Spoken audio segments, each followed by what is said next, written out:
आज first news और मैं हूं आपके साथ करुणा तिवारी। आज हम बात करने जा रहे हैं एक ऐसे शख्स की जो भारतीय इतिहास में एक विवादित नाम रहा है। साल 1948 का वह दिन जब महात्मा गांधी को गोली मारकर हत्या कर दी जाती है। वह दिन इतिहास के पन्नों में एक काले दिन के रूप में दर्ज किया जाता है। उस हत्या के पीछे जो वह शख्स था वह नाथूराम गोडसे थे। लेकिन नाथूराम गोडसे कौन थे और उनकी विचारधारा क्या थी, आज हम इसी पर विस्तार से चर्चा करेंगे। नाथूराम गोडसे का जन्म 19 मई 1910 को महाराष्ट्र के पुणे जिले में हुआ और उनका पूरा नाम रामचंद्र रखा गया था। गोडसे एक मध्यवर्गीय परिवार से आते थे और उनकी प्रारंभिक शिक्षा पुणे में हुई। उनकी परवरिश जो है एक धार्मिक वातावरण में हुई थी, जहां हिंदू धर्म और उसकी परंपराओं का काफी प्रभाव भी पड़ा था। गोडसे के जीवन पर सबसे ज्यादा अगर असर पड़ा तो हिंदू महासभा और राष्ट्रीय स्वयंसेवक संघ यानी आरएसएस के विचारों का। उन्होंने शुरुआत में आरएसएस से जुड़कर समाज सेवा का काम किया और बाद में हिंदू महासभा का हिस्सा भी बने। इन संगठनों की विचारधारा हिंदू राष्ट्रवाद पर आधारित थी और यह मानती थी कि भारत एक हिंदू राष्ट्र है जहां हिंदू धर्म संस्कृति को सर्वोच्च स्थान देना चाहिए। गोडसे की विचारधारा पूरी तरह से हिंदू राष्ट्रवाद पर केंद्रित थी। वे मानते थे कि भारत में हिंदू धर्म और संस्कृति को कमजोर करने की पूरी कोशिश की जा रही है। उनका मानना था कि महात्मा गांधी जो है उनके नेतृत्व में कांग्रेस पार्टी मुस्लिम तुष्टीकरण की नीति अपना रही है।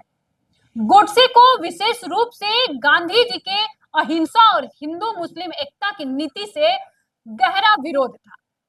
उन्हें लगता था कि गांधी जी की नीतियां केवल मुस्लिम समुदाय के पक्ष में है और इससे हिंदू समाज को नुकसान हो रहा है।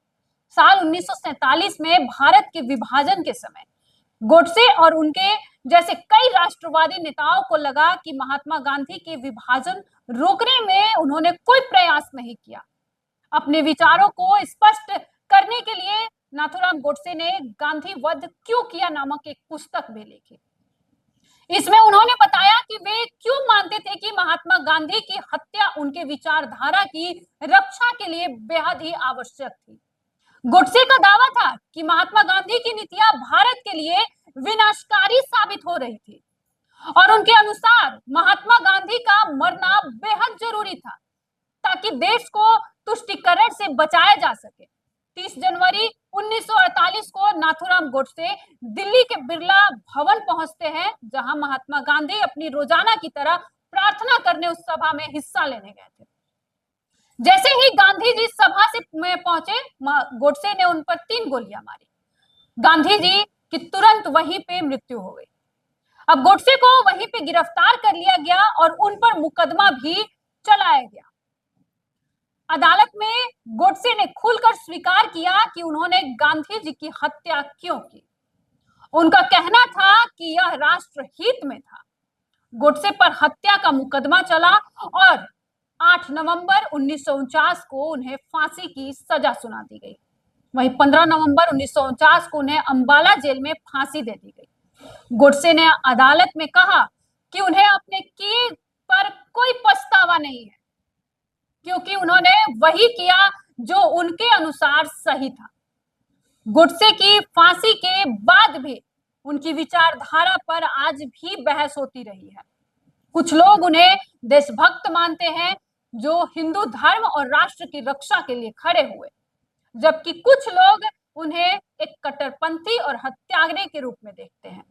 उन्होंने एक महात्मा की हत्या की, ऐसा लोगों का कहना है। गोडसे की मृत्यु के बाद उनके विचार आज भी भारत में कहीं ना कहीं मौजूद है। कुछ समूहों में गोडसे को एक नायक के रूप में देखा जाता है जो अपनी राष्ट्रवादी विचारधारा के प्रति समर्पित थे। हालांकि भारत का एक बड़ा हिस्सा आज भी गांधी को अहिंसा, शांति और सत्य के प्रतीक के रूप में देखता है। यह सवाल आज भी हमारे सामने है कि क्या देश की एकता और अखंडता के लिए हिंसा और घृणा का सहारा लिया जाना चाहिए या फिर अहिंसा और शांति का मार्ग सही है। गोडसे और गांधी की इस विचारधारा के टकराव ने न सिर्फ इतिहास में बल्कि आज के भारत में भी गहरी छाप छोड़ी है।